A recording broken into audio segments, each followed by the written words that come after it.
Hello and welcome to Positively United. Today, Monday, the 20th of April, 2026. And these are my 5 insights from our win against Chelsea on Saturday. 1-0 win at Stamford Bridge, something that doesn't often happen. Great performance, some wonderful performances. I noted in my player ratings yesterday, I scored Bruno, of course, highly, but also Mainu and Heaven, and I made Mainu my man of the match.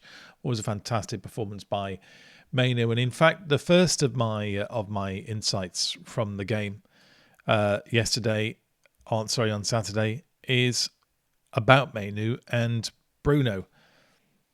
And in a sense, I didn't really pick up on this until Saturday, and maybe it's because of the way they played on Saturday, particularly Mainu's performance. It suddenly dawned on me how they are such wonderful complementary opposites. Bruno is this player who's a bag of energy. He's all over the pitch. He's indisciplined in that sense. He can't hold a position. This is why he was a failure. If we're being brutally honest about it, as one of the defensive midfield players, what a crazy idea that was from Amorim. But he wasn't a success in that role. Yes, he was still creating assists because he always does, but it was negating what he is really good at. His indiscipline is his strength. His willingness and capability to occupy so many varying positions on the pitch is without a doubt his core strength. I don't think very many players could do that anywhere close to it. They wouldn't be physically capable of doing it. I mean, he is super fit, resilient. As we know, he hardly ever gets injured. He's always running around. The work rate he goes through in a game is phenomenal. But he's got the skill to do that too. He's not embarrassed in any of the positions he picks up, apart from the one place that Amorim put him in, which is a defensive midfield position. To put Bruno in a defensive midfield position is criminal. Let him run free, let him roam around, let him take up the positions he wants to take up. Where did he create the goal on Saturday? From a wide right position. Beautiful cross in to Cunha, who took it so well. Compare that with Mainu. Now, Mainu doesn't grab the headlines, although he has done after Saturday's performance for good reasons. But traditionally, he's not grabbed headlines. He's misunderstood by a large part of the fan base, both our own and fans of other teams, as being slow, unathletic, doesn't work hard enough, and so on and so on and so on. It seems to be the view that Amorim had of him, but it is totally a misunderstanding of what he does. What Mainu is super disciplined.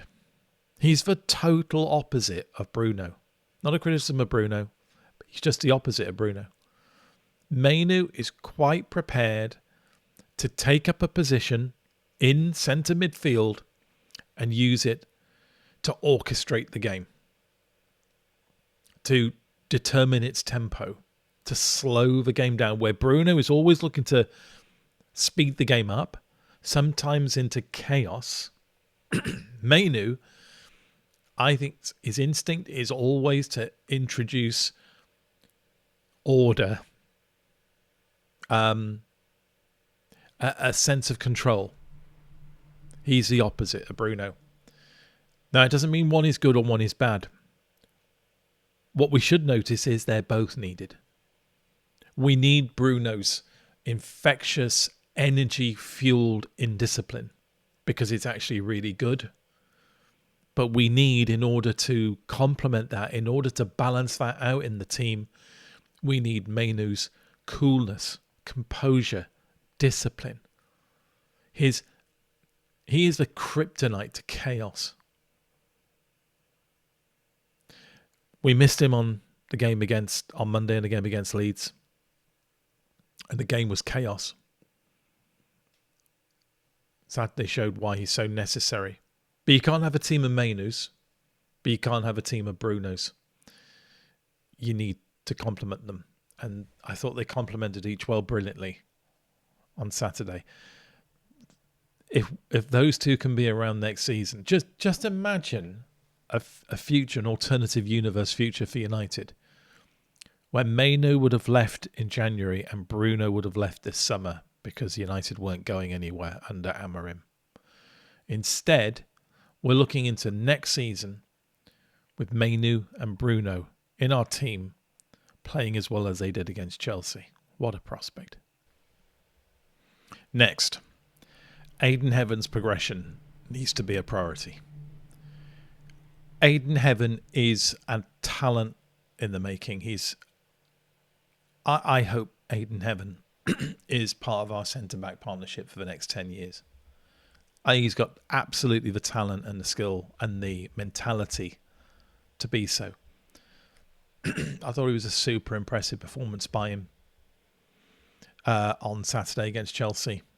And the contrast that I would draw is the first 10 to 15 minutes of the game against Chelsea that Aidan Heaven performed on Saturday compared to, say, the first 10, 15, 20 minutes of Lenny Yoro's performances against, say, West Ham and Everton, and to an extent against Leeds. They're chalk and cheese. Heaven is full of confidence and self-belief. He doesn't show nerves. He doesn't show any reticence. He went for it. He went for it. He was confident. He was confident in his challenges. He was confident to take up positions. He was confident to be physical.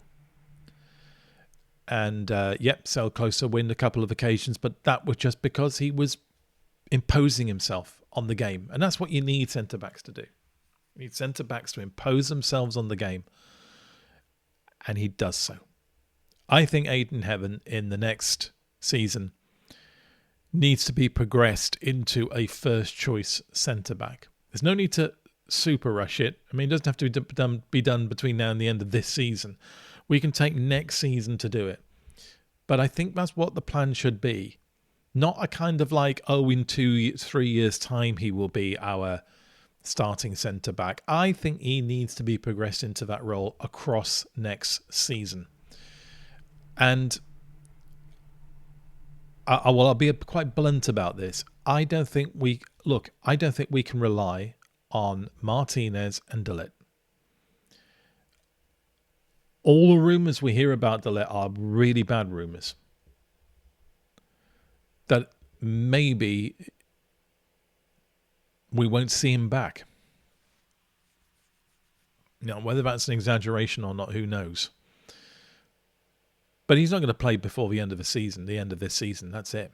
We lost him for half a season. Martinez is unfit too often. And I'm sorry, but the lack of intelligence that he showed in the game against Leeds by getting himself sent off, to me, is a real concern.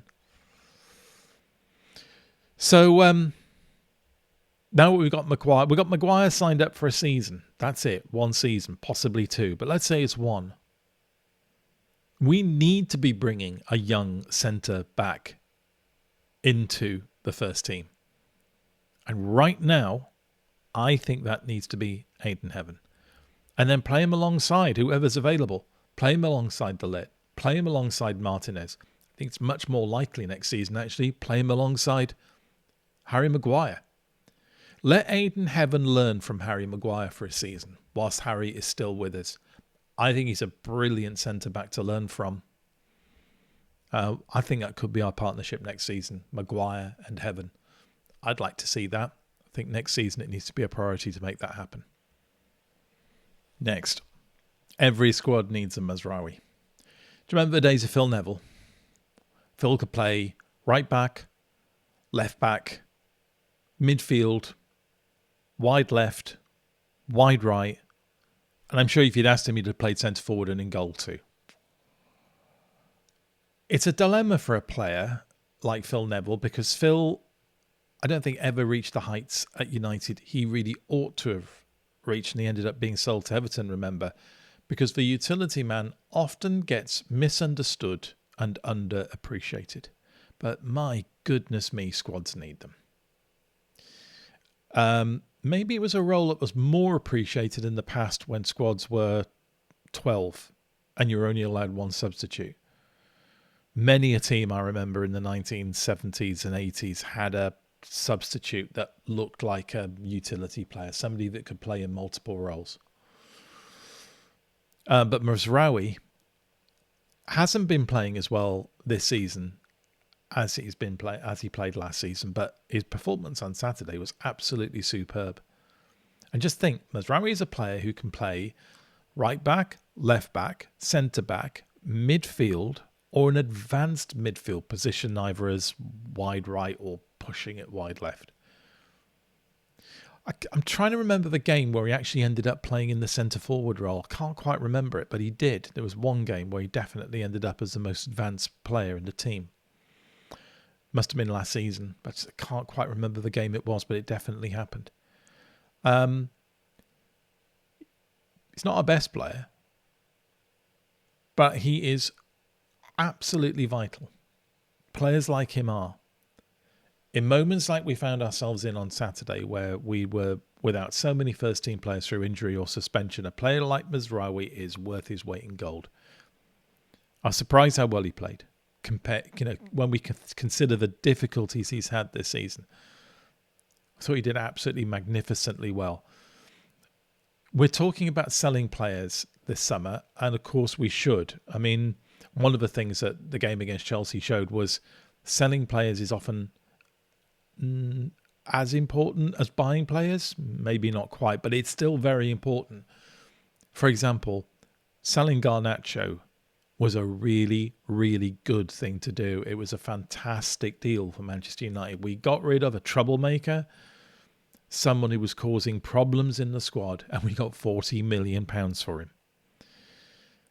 Now, when people talk about who we ought to sell this summer, Mazraoui's name does occasionally creep into that conversation. No way.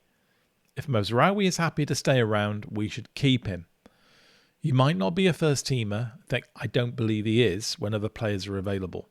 But he is a fantastic player to have in the squad because he can fill so many different roles and fill them to a very, very good standard. On Saturday, to an exceedingly good standard. Well done, Mazraoui. Let's hope he stays. So 3 positives there. I think my last 2 are going to be slightly less positive, but they need to be said. United's persistent centre-forward problem needs to be solved. Now, the problem here is so the individual holds the centre-forward position at any given time. It's currently Šeško, but, it's been other players in the past. We can go back as far as Romelu Lukaku. The trampoline forward where you kick a ball up to him and it bounces back as far as it's been kicked towards him. We've had a persistent problem with the centre-forward position. We can't solve it. Lukaku. Great player. Super player. We buy him. He goes away for a summer and he comes back looking like Stretch Armstrong.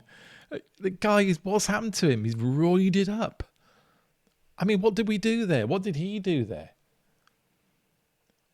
But it's happened to so many of our forwards. It's called the graveyard shift, being centre forward at Manchester United. And that's not used just by those who wish us ill will. Supportive fans of United have ended up calling the centre forward role the graveyard shift. Because it is. Now, Šeško on Saturday caused a lot of his own problems by looking uncomfortable on the ball, not realising he was in space, not being aware of what was around him, not running the channels well enough, not being able to hold on to the ball. Those are all his issues that he needs to address. But it can't just be Šeško's fault because it's happening to all of our forwards. So anybody we put in that centre-forward position has a bad time. When we put Mbeumo into the centre-forward position, he has a bad time. I think the one player who looks the most comfortable in the centre forward position this season, it's been Cunha when he's played there. And I actually think he probably needs to play there now more often. Or we're going to give Xerxes a go. Why not? Could he be worse Francesco at the moment? Maybe Xerxes would be worth having a go, because Xerxes would play deeper. He would come and involve himself more. Maybe he would link up better. Anything's worth a go, I think, at the moment, because whatever we do in the centre forward position, it doesn't solve this persistent problem.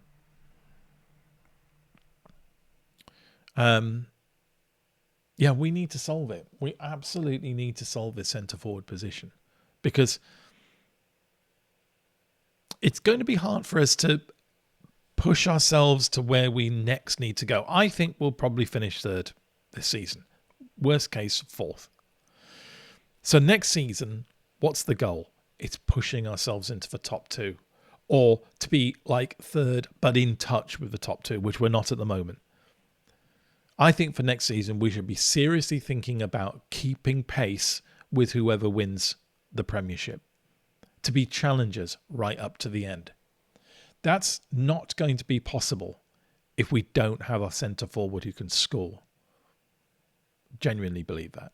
I know you can play with false nines, you can play without a centre forward, you can still do very well. Chelsea have done it in the past. Sorry, not Chelsea.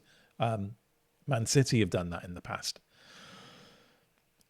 But look who scored the decisive winning goal for Man City against Arsenal yesterday. The goal that I think in all likelihood is going to give Manchester City the Premiership this season. Erling Haaland. When we had Rasmus Højlund, look at the troubles he went through. But was it all Højlund's fault? Is Šeško a better player than Højlund? I think so. I think the overall skill level is better. But is he having a better time when he starts games than Højlund did? No. In fact, the performances are eerily similar. It's troubling. It really is troubling. That problem has to be solved. Now, we got 5 games left. I'm not expecting a solution in 5 games. What I'm expecting in the next 5 games is some work on that situation. Don't play Šeško in the next game. Why not give Xerxes a go? Why not play Cunha up front? There's some permutations that could be used. Let's see them. Let's see if we can try and solve this problem. And that comes to my final point. Michael Carrick needs to be bolder. He waited 80 minutes on Saturday to bring Šeško off, which either indicates that Michael Carrick is a very patient man or a man who lacks a bit of bravery to make tough decisions. Now, one of the bits of feedback we've had from Carrick with his time at Middlesbrough was that when he was at Middlesbrough, he was late making substitutions. And it seems like it wasn't just at Middlesbrough. It seems like it is carrying over to United. I'm critical of that. He needed to make a decision about Šeško far earlier in the game against Chelsea. He should have been brought off somewhere in the 60s, not in the 80th minute.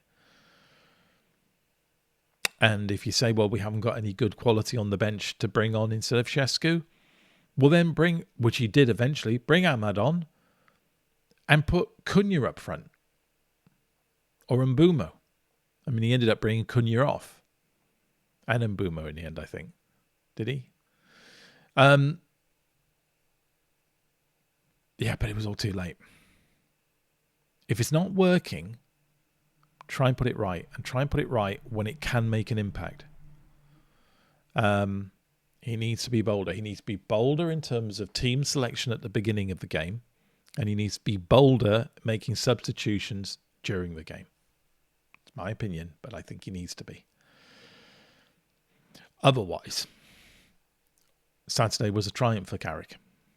In the circumstances that we were going into that game, poor past performances, the defeat against Leeds, the suspensions, the injuries, He was dealt a pretty bad card on Saturday and he made absolutely the best of it. So overall, good for Carrick. But come on, let's show a little bit more boldness. And on that, let's just, because we got 5 games left to go, let's just have a look at the 3 tests I've always put up for Carrick before he becomes permanent. 1, qualify for European competition. I've always meant that, either Champions League or Europa League. I know now it's become the Champions League in everybody's mind, so there you go. I don't agree with that, but that's what it is, so let's go with it. Are we going to qualify for Champions League? Well, if we don't now, he doesn't deserve to be the permanent manager. I don't believe he's not going to qualify. I think United are going to qualify for the Champions League, so number 1's going to get ticked off. Number 2, playing the United way. Are we playing the United way at the moment? Now, for some people, playing the United way is interpreted as a kind of childish, we always play swashbuckling football sort of idea. It isn't. So Alex Ferguson was totally adept at going away from home to a tough ground and playing a reserved, conservative style of football and coming away with the win. We didn't do it always, we didn't do it often, but we did it when we needed to. And that's what we did on Saturday. We played a cool, composed, calm game, avoided chaos, and we came away with a win. Did we ride our luck? Yes, but you were always going to be in a position where you ride your luck in such games. You're not going to play top-tier opposition and not concede any chances. Then they are going to have shots on goal. They are going to create opportunities. That's why they're a top-tier team. And don't pretend that Chelsea aren't. They are. They're going through a less than ideal time at the moment, but they're still a pretty good outfit. Playing the United way is not just about winning every game 6-0. It's about getting results too. Not by parking the bus, but by playing cannily. We played cannily on Saturday. There was a different tactical approach.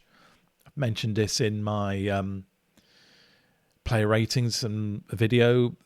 Without a shadow of a doubt, there was a tweak to the way that Casemiro, Mainu and Ferdinand were playing together. Their triangles are working better on Saturday than they'd worked in the previous few games.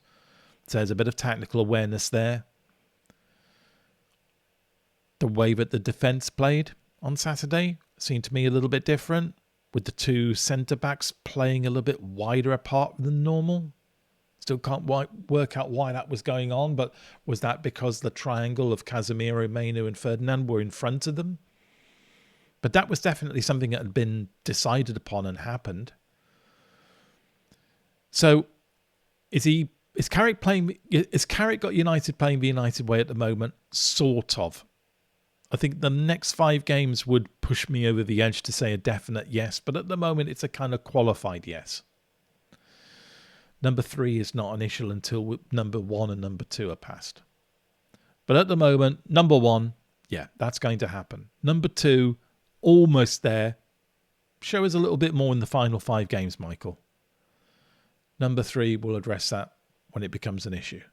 But at the moment, there's nothing going on that would suggest to me that any other manager in world football who is realistically available to Manchester United is going to be in a better position at the end of a season than Michael Carrick to be appointed the permanent boss. And those online who persist in gnawing away at this issue in a negative, do you know what? That doesn't go anywhere strong enough. They're not negative. They're being poisonous to drum up likes and subs and follows. We all know who they are. And I think the reason they're making more noise now than they've made at any time in the past, it's become a crescendo from them recently, is because they know things aren't going their way. Don't fall for it. Really, don't fall for it. Look at these 3 tests. I think they're good tests. See if Carrick qualifies. See if he passes them. And if he does, try and convince me that the risk of going for anybody else but Carrick makes sense. Because whoever we go for, other than Carrick, we start from zero again. Just think about that. Zero. We start afresh all over again. Next season becomes another write-off season. It will. Because whoever we get that isn't Carrick is going to need time to embed themselves into the club, understand the squad, buy the play. They probably won't even have a transfer window. Because if we're at the World Cup managing a team and that team progresses until, say, the semi-final or final, they're going to have a slim preparation time in the summer. It's effectively writing off a season. And you want to do that just because the manager is a hipster manager from the continent. I'm pretty certain that if Michael Carrick was called Michael von Carrick, for some people it would be good enough and they'd give him the job already. Rant over. Just look at the tests and see if he's passing them. Okay, those are my 5 insights from the game yesterday. Great win. Pity the results didn't go better for us on Sunday.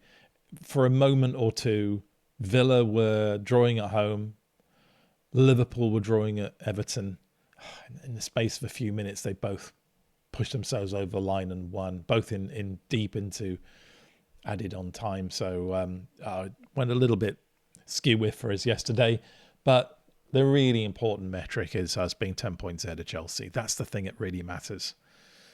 Because that's what matters for Champions League qualification, and that's a fantastic outcome from this weekend, as well, of course, as Tottenham virtually being assured of relegation.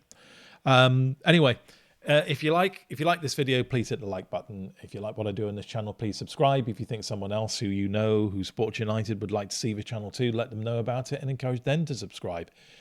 Subscribe to my X channel. That's Positively United. United spelled UTD. That's on X because I tend to respond to things first on X before I do here on YouTube. But until the next time we meet, which will probably be that will be my predicted 11 before the next game, won't it? Yeah, that's what it'll be. So unless there's a major news item between now and then, which I kind of doubt, but if it does, I'll come online before that. But yeah, I'm not going to promise content every day. I don't want to do that. I don't want to manufacture content just for sake of producing content. I want to react to stuff that's real. I don't want to make stuff up just for clicks. So that's why I might not publish something every day. I will publish something when it has value. So until that happens, and I see you next time, always be positively united.